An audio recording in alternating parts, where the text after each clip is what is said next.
My name is Professor Gerry Gimore. I'm Professor of Experimental Philosophy, which is astronomy, at the University of Cambridge in England. And I'm delighted to be able to say hello to the Chinese audience and to talk to you. In the background is a cartoon, really, of the Milky Way galaxy. And all the blue stuff are stars observed by Gaia, showing that we've observed about 3/4 of the whole Milky Way. First thing to know about Gaia is that it is spectacularly precise. It is the ultimate precision measuring machine. And it's the first ever precision measuring machine we've ever had in space. And because of this, it's just impacting all of basic science and astronomy. So that in the just 3 years where Gaia data have been available for analysis, it has already become the most successful space science mission of all time, even eclipsing the 30 years of the Hubble Space Telescope. This is nearly 200 years old. At the time it was built, it was the largest telescope in the world, very briefly. And it dates from the 1830s, and at the time, of course, shipping was sailing ships, and so people understood about wood. So this whole structure is made of wood, but several different types of wood. There are some woods that resist twisting, and there are some that resist stretching, and there are some that resist compression. And they're all put together in such a way as to make this extremely rigid structure, which is so well designed and so well optimized that it hasn't been necessary to adjust it for over 100 years. So the telescope is then moved around a point at some particular part of the sky. The light comes out the bottom. The observer sits down here, or lies when it's very low, or when the object is lower in the sky and the observer's higher, the observer sits on that chair. And so that chair moves up and down with the observer, and then can be moved sideways as well to rotate the observer to follow an object in the sky, so you can keep looking through here for a long time. The special thing about Gaia is its accuracy. It is designed to measure distances which are parallaxes. Parallaxes we measure in space the same way that you do with your two eyes. So you have two eyes and they look from slightly different angles towards something. And you have two ears that hear slightly different times. And that's how people tell where things are. And it's the same in space. We have to measure the very small change in angle when we look at a star from one side to the other side. In astronomy, we can do that from one side of the Earth's orbit to the other side of the Earth's orbit. So we take a picture in spring towards some stars, wait till the Earth goes around the sun, and then take another picture in the autumn, and then we compare the angle between those two pictures 6 months apart. And that's exactly the same as having two eyes that are just twice the size of the Earth's orbit around the sun. And that's what Gaia does. It has to do that basically because space is big. Space is actually really big. And so the stars are very far away. And so these little angles that we have to measure are tiny. And so they're equivalent to measuring the thickness of a human hair, where the person's head that you're looking at is in Beijing and you are in Hong Kong. And that's what Gaia does. It's the first time it's ever been possible to build some engineering that is so stable and so precise. So this is a 1 to 10 scale model of the Gaia spacecraft we had especially built. It's identical to the the model that the European Space Agency has. In the bottom underneath there is the part of the spacecraft that communicates to Earth. This gold, it is actually gold. This is the real stuff that all spacecraft are made of. You'll have seen the same thing on the James Webb Telescope, and this in space unfolds just like that. So it's silver on this side and gold on that side, a special plastic mylar. And this, in the real thing, is about half the size of a tennis court. And for this one, it's just like the real Gaia model, except that we made it transparent so that you can see it.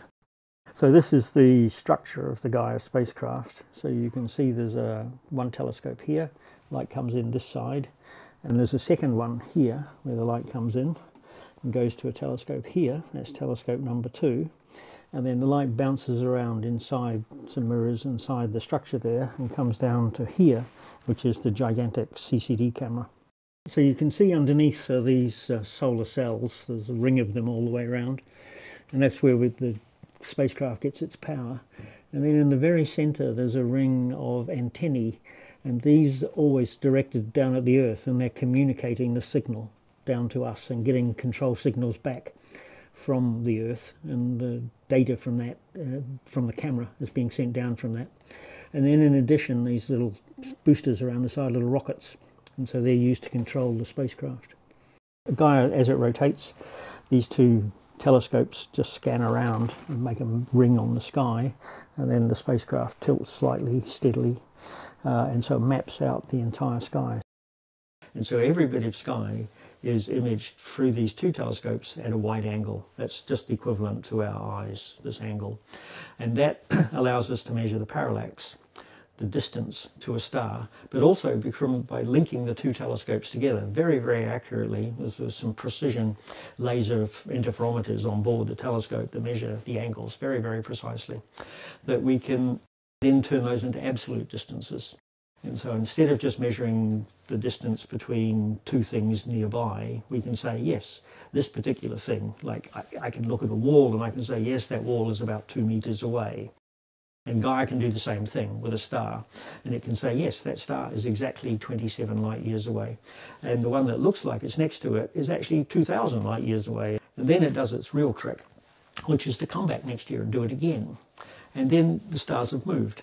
So we just can measure not only where the stars are, but how they're moving. And so we can give every star a 3-dimensional position in space, up, down, and sideways, put it here, and then we can watch it move. And it goes, discover it moves in that direction at that speed. And so once we know where a star is and how it is moving, then we can work out how all the stars in the Milky Way are all put together, and how they're all moving around each other, and what the whole of the Milky Way looks like, and how it is changing, and even better, how it got to be like that. So that's the big question that Gaia is answering. What is the Milky Way like now, and where did it come from? Well, Gaia has lessons at all sorts of levels. The primary immediate challenge of Gaia is to tell us more about the universe, and it has. Gaia has told us where our Milky Way came from. So we now know the big picture of how 12 billion years ago our Milky Way started to form out of the debris of the Big Bang. And so that was its scientific challenge. And so we can trace the evolution of our own Milky Way and see the bits and pieces that make it up. So we've learned a lot of science, but we've also learned how to manage big data. I remember when we first started this project 20 years ago, the director of the European Space Agency said to me, what would you do if I just gave you these data tomorrow? And I said, I will put them in a warehouse and wait for 15 years until Moore's law catches up, and then we have the capacity to do it. And that was true. So Gaia has been pushing the limits of big data. And in fact, the big international software companies buy copies of the Gaia data to test out their own systems. So there's a Google Sky now that never happened. That's based on Gaia. So this is a model, the real one was much bigger, of the rocket on which Gaia was launched. And you can see that the tradition inside the European Space Agency is to paint the logo of the model on the case. You can see the logo of Gaia is this young girl looking up at all the different colours of stars. So that's the mission is called Gaia, and Gaia was a Greek goddess who was the mother of the universe in Greek tradition. So Gaia created not only the whole universe, but even more importantly, Gaia created understanding. And so we have Gaia, the mother of the universe and the mother of understanding, being our logo and our goal for Gaia, the mission.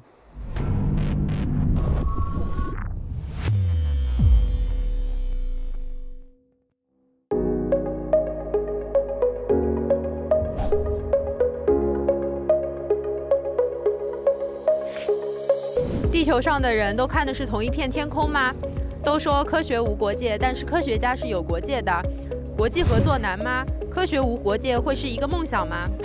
The first really special feature to know about Gaia is something that actually I was involved in making happen, and I'm really proud that it's such a success. And that is, for the first time ever in one of these big missions, we decided that there was going to be so much information coming out of Gaia that it would affect so many different branches of science. It would be just ludicrous for us to attempt to do it all ourselves.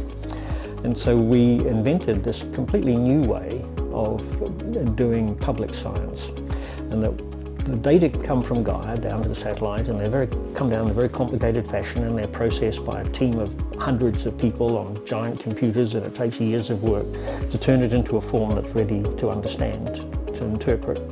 We then give it away, and we give it away to the whole world for free. And so we as individuals don't get any private access to our life's work. We just give it away to the whole world, and everybody in the world gets the data at the same time, and they can start to analyse it and work on it the same as we can. The data are released from the European Space Agency data centre, which is in Madrid in Spain, and there are various mirror sites around the world, and when the button is pressed and the data become available, everybody in the world starts writing papers on it. And so in practice over the last few years, Gaia science data has been publishing on average 5 papers, scientific peer-reviewed papers a day. And these come from the whole world. And this is just overwhelming the subject. So that's the real success of Gaia. It's shown that actually you do a lot better by giving things away and collaborating than you do by trying to do it all yourself when you're doing big challenging things.